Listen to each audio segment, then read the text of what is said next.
My name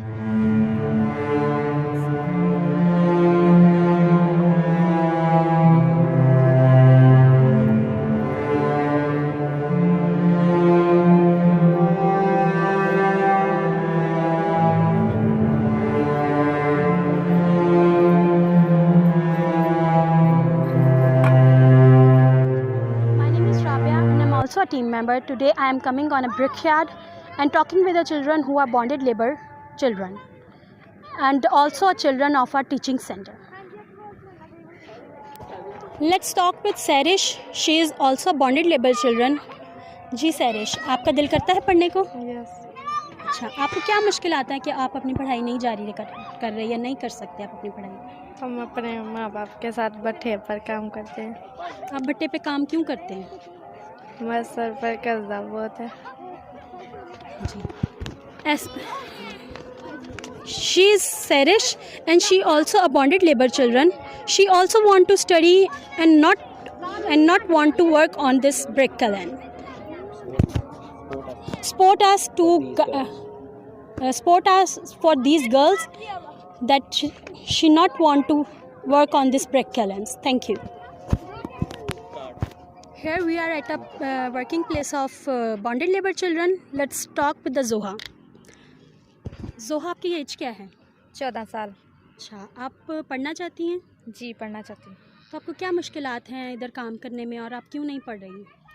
अब मेरे माँ बाप के पे कर्जा बहुत ज़्यादा है, तो इसलिए मेरा कोई भाई भी नहीं है मेरे मुझसे बड़ा जो मेरे मामा पापा के साथ हेल्प करा सके, इसलिए मैं पढ़ती नहीं हूँ और अपने मामा पापा के साथ हेल्प कराती हूँ और सारा दिन धूप में काम करती हूँ, अपने मामा पापा के साथ ही रहती हूँ। ठीक है। Here we will talk with the Zoha. She wants to study and she want to become a teacher. But bonded labor children of brick islands belongs to neglected Christian community of Pakistan. Their parents have very low income, at much work, much effort.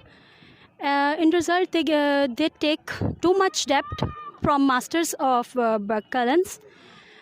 In result, whole family work, including girls and children. In result, the masters of brick kilns harass them. The area of brick kilns are out of reach.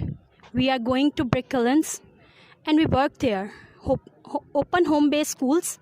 We provide 2 teachers for formal and religious education. We provide them pencils, pens, and other academic material to save our future, to save the future of our children. Study is the only way to free our children because study is the only way to free these peoples on permanent basis. If we will provide them both religious and formal education, in future we will see a revival and we will see their holistic growth. Like Zoha, there are many girls who want to study but they were working on brick kilns. Kindly keep us in your prayers and support us. Then we will work for these girls and free from this slavery and work on the growth of these girls in Pakistan. Thank you and God bless you.